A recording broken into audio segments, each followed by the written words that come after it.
This is my 20-inch Delta Rockwell variable speed drill press I use in my wood shop. It's a hell of a machine. It's probably 500 pounds. It's got a crank up table, which is nice, and I put a heavy duty mobile base under it so I could wheel it around. The machine came 3-phase.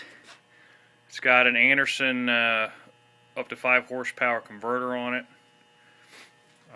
It's variable speed from 350 to 4250, so do a huge range of bits. I'll go ahead and turn it on.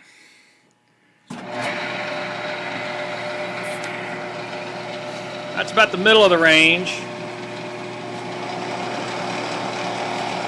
That's 4250.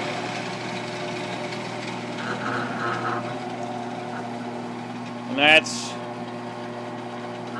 350 right there.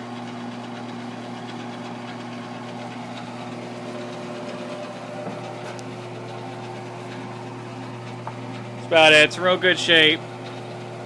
Real good machine.